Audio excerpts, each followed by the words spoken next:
இறை வார்த்தையின்படி நடக்கின்றவர்களாகவும் இருங்கள் என்று மிக அழகான படிப்பினையை தருகின்றது விவிலியம். இந்த விவிலிய பயணத்தில இந்த பின்னணியில இன்றைய நற்செய்தி வாசகத்தை மட்டும் உங்களோடு பகிர்ந்து கொள்ள விரும்புகின்றேன். இன்றைய நற்செய்தி வாசகம் லூக்கா நற்செய்தி 16வது அதிகாரம் 1 to 13 வரை உள்ள இறை வார்த்தைகளை தியாகோன் அவர்கள் வாசித்தார்கள். அதாவது ஒரு வீட்டு பொறுப்பாளர் இருக்கிறாரு.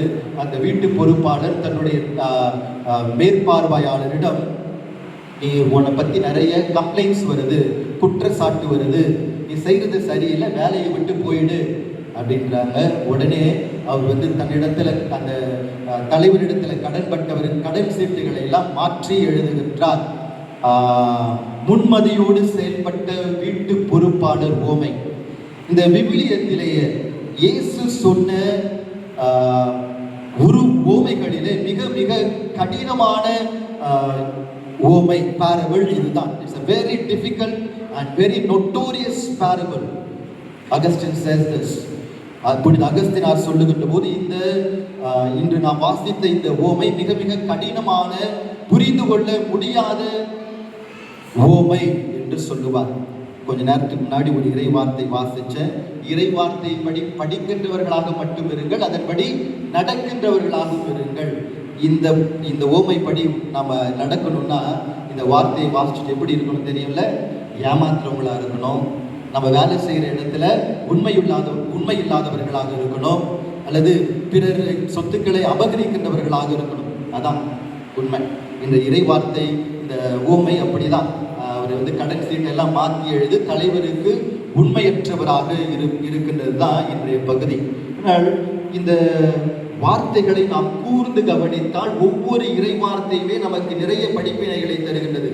இயேசு மக்களை பார்த்து வெள்ளையடிக்கப்பட்ட கல்லறைகளை என்று சாடுகின்றார் என்றால் மக்கள் மனம் திரும்ப வேண்டும், ஆண்டவரிடத்தில் திரும்பி வர வேண்டும் என்றுதான் விரும்புகின்றார். பழைய ஏற்பாட்டு புத்தகங்களில இப்படி முதல் வாசகத்திலே வறியோரை நசுக்குகின்றீர்களே அப்படின்னு அவர் ஆமோஸ் இறைவாக்கினர் சாடுகின்றார் என்றால், ஆண்டவரிடத்திலே திரும்பி வாருங்கள், இஸ்ராயலே நீ திரும்பி வருவதாக இருந்தால் என்னிடமே திரும்பி வா. எரேமியா புத்தகம் 4வது அதிகாரம் 1 வசனம். இப்படி ஆண்டவரிடத்துல இந்த இறை வார்த்தைகள் எல்லாம் திரும்பி வரணும் அப்படின்னு தான் இருக்குது. இந்த கடினமான இந்த ஓமையும் இப்படிப்பட்ட வகையை சார்ந்ததுதான்.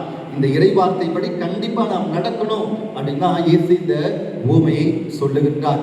இந்த ஓமையின் உட்கூறுகளை ஒரு சில நிமிடங்கள் உங்களோடு பகிர்ந்து கொள்ள விரும்புகின்றேன். எப்போதுமே அந்த வீட்டு பொறுப்பாளரை அவர் நேர்மையற்றவராக இருந்தாலும் முன்மதியோடு செயல்பட்டதுனால குட் அப்படின்னு சொல்லி அந்த ரிச் மேன் சொன்னதாக தான் எப்போதுமே வாசித்திருப்போம். ஆனால் நான் வேறுபட்ட சிந்தனையை உங்கள் மத்தியிலே வைக்க விரும்புகின்றேன்.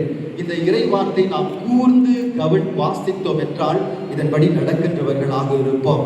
எப்படின்னா, இன்றைய வாசகத்துல 3 கேள்விகளை நான் கேட்டு பார்த்தேன். முதல் கேள்வி, யார் நேர்மையற்றவர்? அந்த வீட்டு பொறுப்பாளரா அல்லது தலைவரா? இதுதான் நான் எழுப்பிய முதல் கேள்வி. வீட்டு பொறுப்பாளர் நேர்மையற்றவரா அல்லது அந்த தலைவர் நேர்மையற்றவரா? இதற்கு விடை கண்டுபிடிப்போம் என்றால் இந்த பகுதி இன்னும் நமது நெஞ்சுக்கு நெருக்கமானதாக இருக்கும். இரண்டாவதாக, உன் மேல பழி சுமத்துகின்றார்கள். All the people are saying or complaining against you. அதான் இந்த வாசகத்தின் இரண்டாவது வார்த்தை. இரண்டாவது வார்த்தை தமிழில் எப்படி இருக்கின்றது என்றால், தலைவர் அவரை உன் உடைமைகளை பாழாக்கியதாக அவர் மீது பழி சுமத்தப்பட்டது. யாரோ சொன்னாங்க, தலைவர் அதை கேட்டுட்டு நீ லாய்க்கு இல்ல, வேலை விட்டு போயிரு அப்படின்னு சொல்லுகின்றார். மூன்றாவது கேள்வி, தலைவர் என்னை வீட்டு பொறுப்பிலிருந்து எடுத்து விட போகிறார், நான் என்ன செய்ய போறேன் அப்படின்றதான் அந்த வீட்டு பொறுப்பாளருடைய கேள்வி. இந்த 3 கேள்விகளுக்கும் நாம் பதில் கண்டுபிடிப்போம் என்றால் இந்த ஓமை இயேசு எதற்காக சொன்னார் என்பதை நாம் சரிவர புரிந்து கொள்ள முடியும்.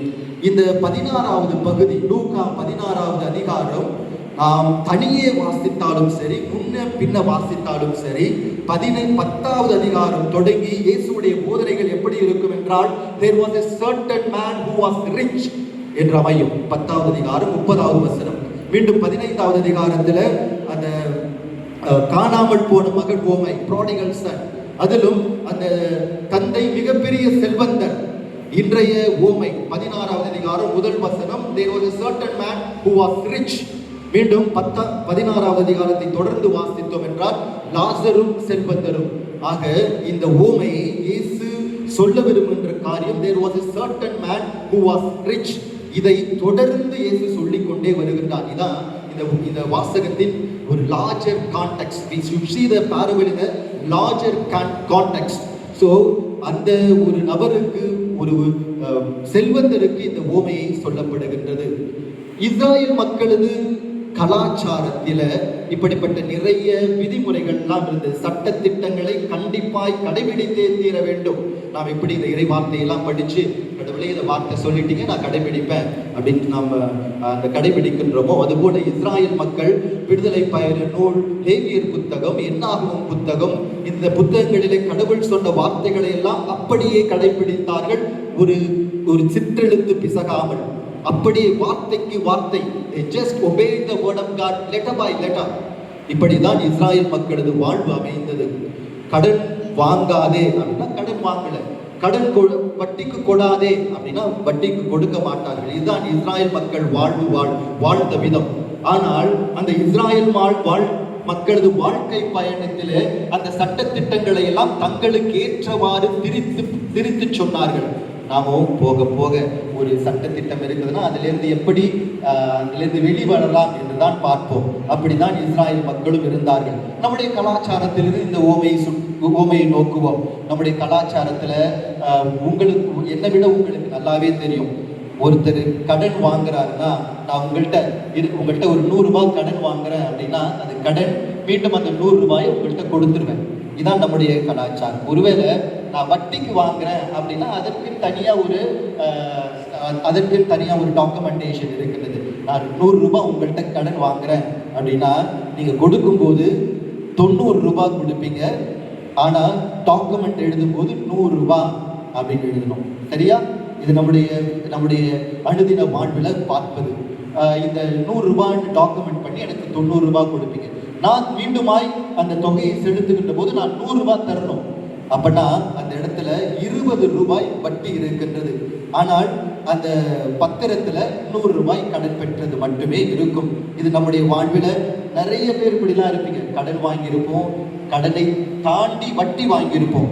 அதுவும் இன்றைய காலகட்டத்தில் 1 பைசா வட்டி, 2 பைசா வட்டி அப்படின் போது அந்த வட்டி வீதம் ஏறிக்கொண்டே போகும்.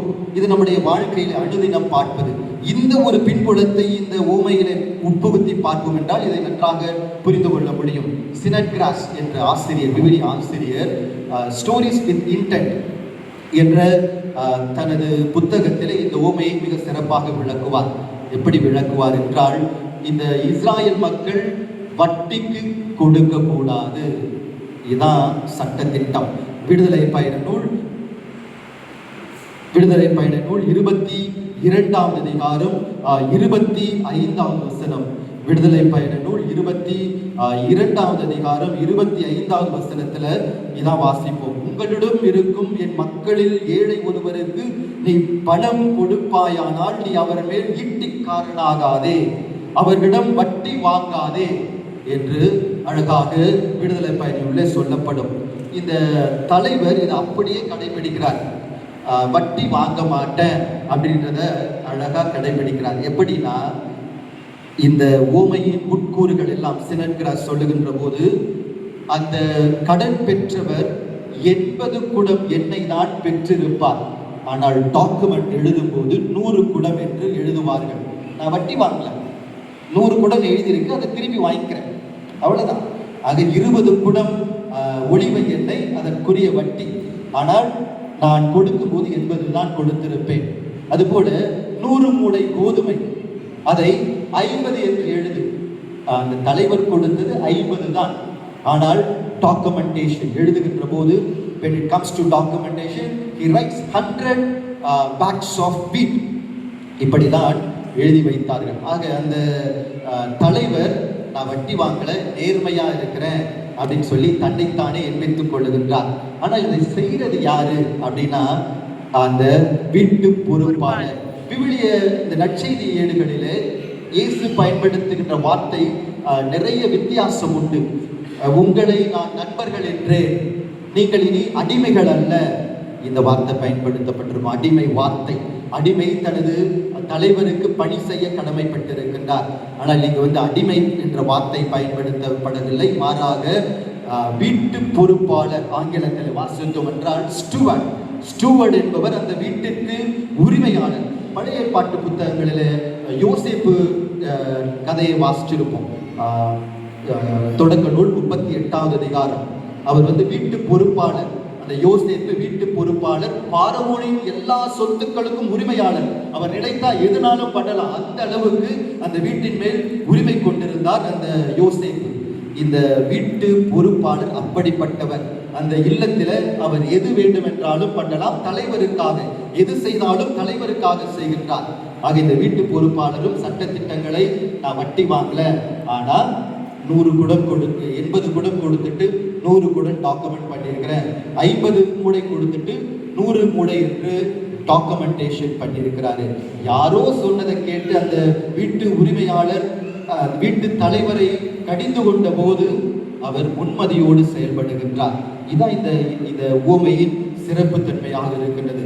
நான் வட்டி வாங்கினது தப்பு, தலைவருக்காக நான் வட்டி வாங்கியது தப்பு, அதனால நான் வட்டியை விட்டு வெறும் 80 குடம் ஒளிவை எண்ணெய் என்று எழுதுவேன், 50 மூடை கோதுமை என்று எழுதுவேன் என்று எழுதி வைக்கின்றார். இதுதான் அவர் சாதுரியமாக செய்த செயல். அந்த வீட்டு தலைவரை கம்ப்ளைண்ட் பண்ண முடியாது. நான் 100 மூடை கொடுத்தேன், நீ 80 மாத்திட்டு அவரால் கம்ப்ளைண்ட் பண்ணவே முடியாது. ஏன்னா ஏற்கனவே அவர் டாக்குமெண்ட் பண்ணும்போது 100 மூடை என்று எழுதுகின்ற போது 80 குடம் தான் கொடுத்திருந்தார். இதான் உண்மை. ஆக உண்மைக்கு புறம்பான செயலை இந்த வீட்டு தலைவர் செய்யவே இல்லை. ஆதலால் தான் அவரது முன்மதி மெச்சப்படுகின்றது. இப்ப சொல்லுங்க, யார் நேர்மையற்றவர்? தலைவரா, வீட்டு பொறுப்பாளர்? வீட்டு பொறுப்பாளர் நேர்மையானதை தான் செய்கின்றார். பழி சுமத்தப்படுகின்ற போது நேர்மையானதை செய்கின்றார்.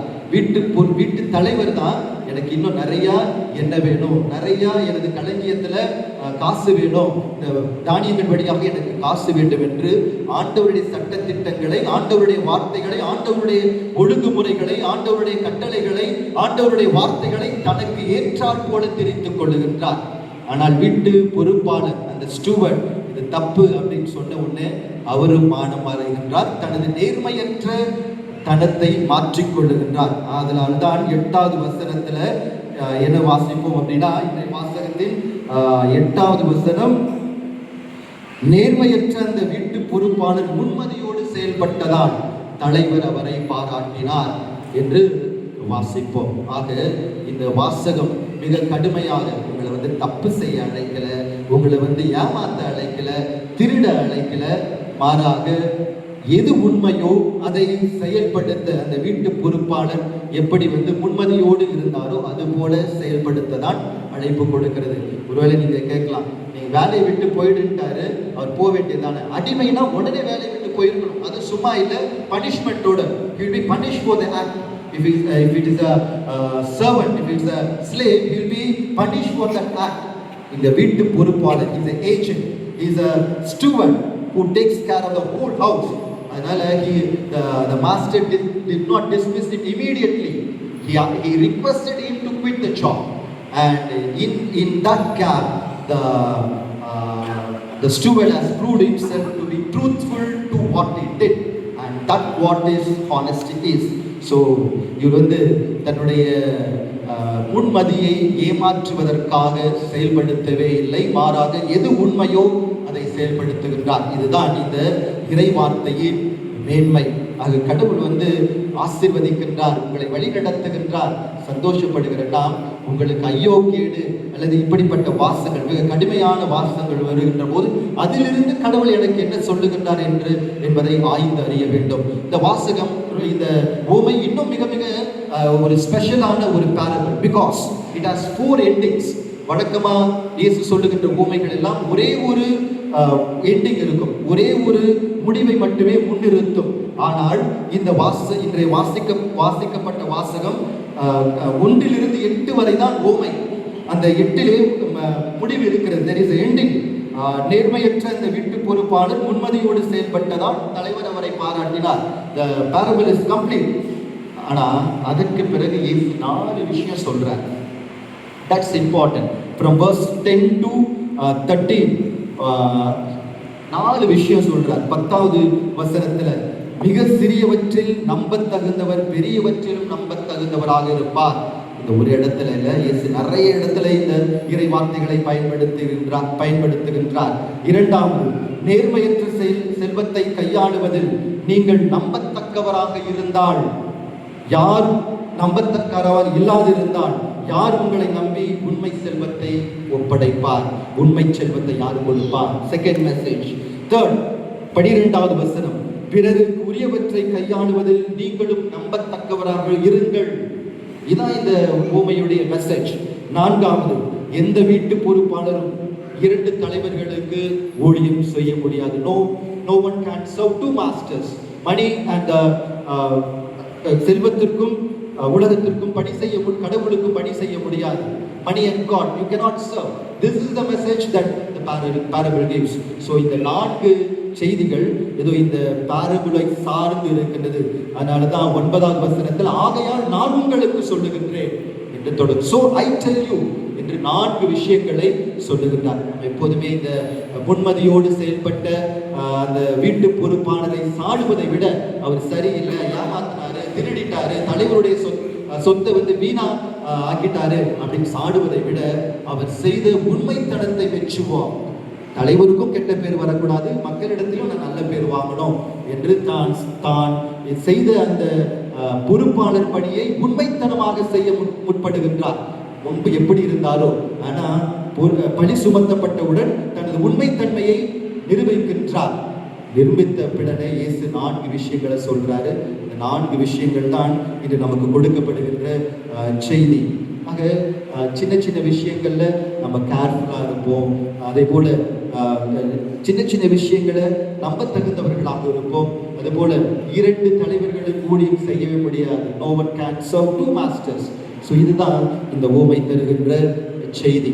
இந்த ஊமைகளை இந்த விவிலிய பயணத்தில் சிறப்பாக வந்திருக்கின்றதாகவே நான் பார்க்கின்றேன். வழக்கமா ரொம்ப ஈஸியான ஒரு பேரபிளோ வாசகமோ இருக்கும். ஆனால் இன்றைக்கு ஒரு நோட்டோரியஸ், மிக மிக சவால் நிறைந்த ஒரு பேரபிள் இந்த விவிலிய பயணத்தில் இருக்குது. இப்படியும் கடவுளுடைய வார்த்தை இருக்குது, அதிலும் கடவுள் என்னோடு பேசுகின்றார் என்பதை உணர்வோம். இந்த விவிலிய பயணத்தில் தொடர்ந்து இறை வார்த்தையை வாசிப்போம். மீண்டும் யாக்கோபுக்கு எழுதிய திருமுகம் 1 அதிகாரம் 22வது வசனம், இறை வார்த்தையை படிக்கின்றவர்களாக கேட்கின்றவர்களாக மட்டும் இருக்காதீர்கள், மாறாக அதன்படி நடக்கின்றவர்களாகவும் இருங்கள். தந்தை, மகன், தூய் ஆவியாரின் பெயராலே அனைவரும் எழுந்திருப்போம். நம்முடைய விசுவாசத்தை அறிக்கையிட்டு பாடி செபிப்போம்.